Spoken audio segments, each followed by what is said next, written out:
Well,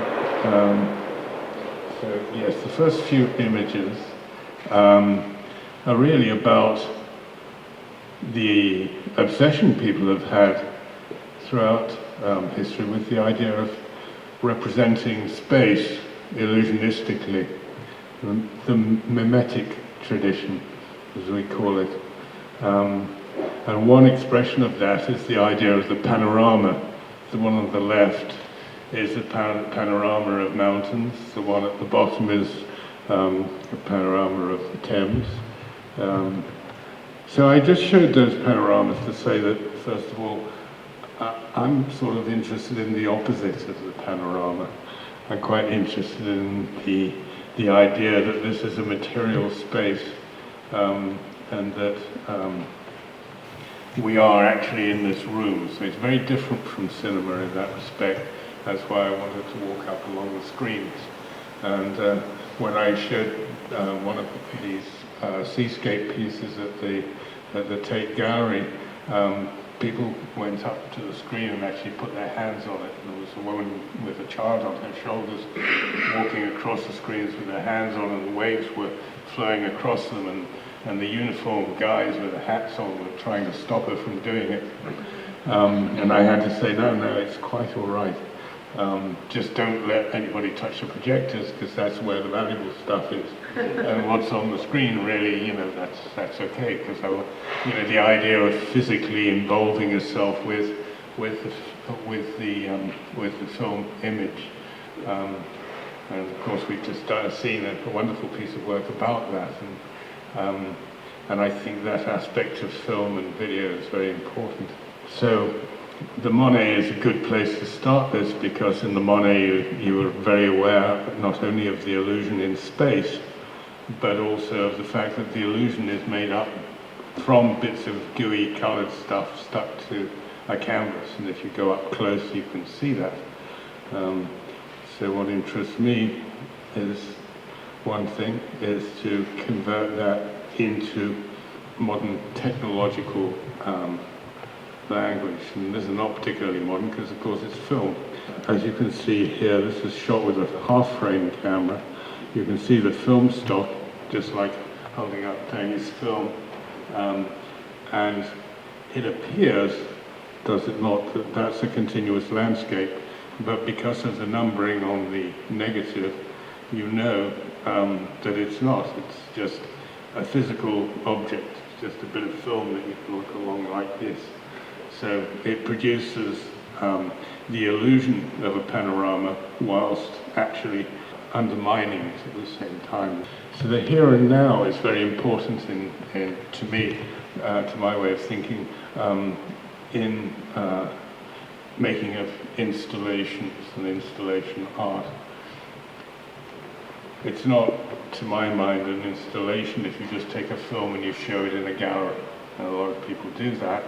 And I don't think that's the way to go, personally. I mean, the film may be very interesting, but when you're in a gallery, what's the wonderful thing is that you don't have to worry about beginnings, middles, and ends. And if there's anybody here as a filmmaker, they'll know what I'm talking about. Like, how do we end it? So how do we begin? And what's the middle bit? And so on. But in the installation, you can come in and you can watch this for as long as you want. It's actually about an hour long before it loops, but it'll run for 6 hours, no problem, and then the next day you could come back and look at it again. And when some of the pieces have shown in London, people started showing up with their lunch, and they'd come for lunch and sit on the beach, as it were. So we put deck chairs out so they can sit on the beach. And again, that's another thing that's important about installations, is that everything is part of the installation, including the people in the room. So these microphones and chairs are part of the installation at this present moment, including all of you people. And if the chairs were deck chairs, of course, it would mean something different from these kind of institutional chairs where it's obviously to do with a talk. Okay, so what I did was to take this initial idea of the film strip and turn it into a 16 millimeter installation called Shoreline. This was done in 1975, I think, or something like that. This is a gallery in London called the Acme Gallery. I also made a second installation using waves. This was at the Tate Gallery, I think, this one. And in this, I pointed the camera vertically downwards at the beach and let the waves wash through the frame, and then put them up on the screen. And because I forgot to mention, 16mm projectors won't run synchronously, so even if all the loops are exactly the same time and we go 1, 2, 3, 4, go, doesn't matter. 5 minutes later, it won't be synchronized, and it'll carry on to go out of sync.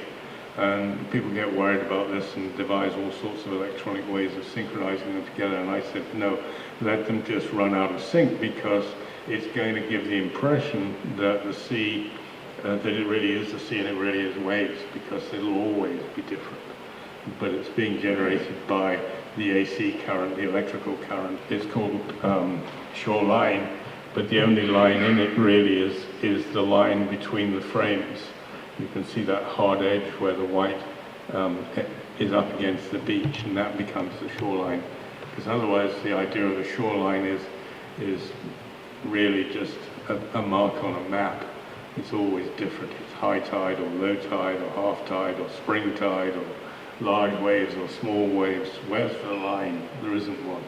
So that's one image from this piece, which is called At Sea. And it's really based on the experience of being out at sea in a small boat in a fog, when you don't know where you are. You're staring off into the fog, trying to figure out, well, does that look familiar? Oh, what was that? Or did I see something over there? Or, oh, that looks like land. And no, it isn't. It's just wind on the water or something. And just trying to figure out where you are. So I wanted to make this a visual puzzle in a sense. So you sit and watch it, and first of all, the lighthouse is over there, and then the land's over there, and then the land's been flipped digitally, something I could do in digital that I couldn't do so easily in film. So then it's back to front. And so the idea is to make it deliberately confusing. So when you come into the room in the first instance, you might think, oh yeah, it's Panorama. It's one of those. But you very soon realize that it isn't, that it's actually very broken up, fragmented, that it's artificial, that it's constructed. And of course, any representation of the ocean always is fragmented and broken up. You can't represent something as big as the sea. It's too big.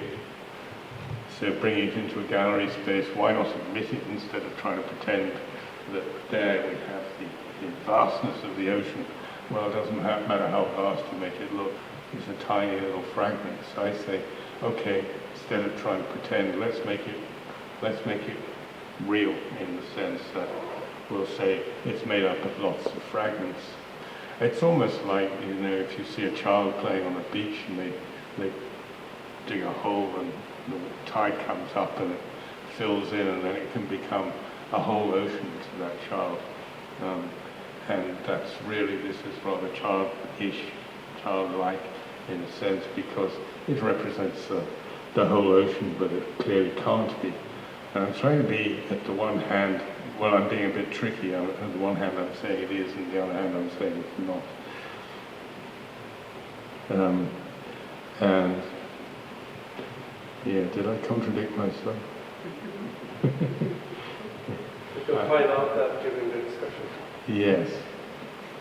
And the other starting point for this film was came from T.S. Eliot's Four Quartets, which I particularly love.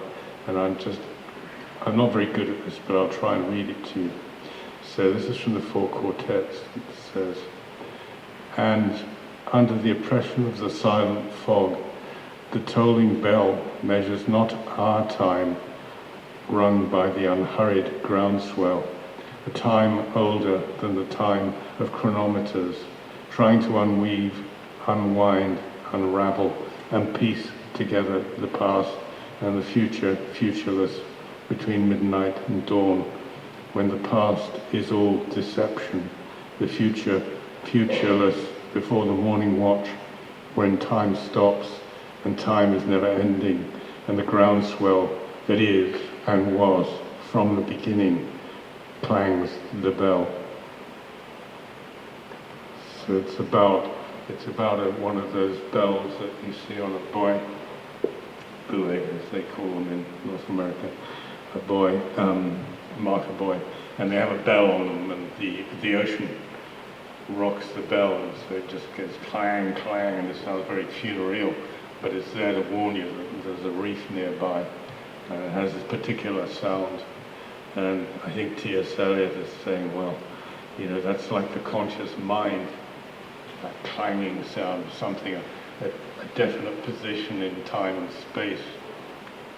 And it's like the conscious mind, in a sense, trying to get a grasp of the great sort of mass of the unconscious represented by the ocean. That's just my interpretation of the T.S. Eliot. And so, clangs the bell, it's that moment of consciousness. And that goes back to a theme in experimental film that goes back right to the Russians, to Vertov and the communal, what is it called, the Russian documentary movement. And Vertov wrote marvelous manifestos, some of you will, I'm sure, know, and warned against cinema as being an illusionistic device, because he was afraid that if that happened, it would just become like theatre, and it would be like the old art forms under the Tsars. And he warned against film in particular and said, we don't need fantasy, we don't need audiences being passive and being drifting away into somebody else's dream, somebody else's fantasy, because that way they're very suggestible. And he saw that as a very bad idea, for good reason, I think. And when you think about what's happened with film and the way it's used, landscapes used in advertising or fiction film, you realize that prediction has really, in many ways, come true. So there's a sort of slight political edge to these ideas about the physicality of film. And as there is indeed to the performance we just saw, I think if I may just mention this, because it's so lovely that it's like something you can do in your kitchen. You know, it's not got all the grandeur of Hollywood and all the mystique and all the money and the superstars and the massive investment and so on. It's just physical stuff. This. So I think I'll leave that there for now, and open this up to, we're going to have a little discussion. Yeah, okay. Thank you, Chris.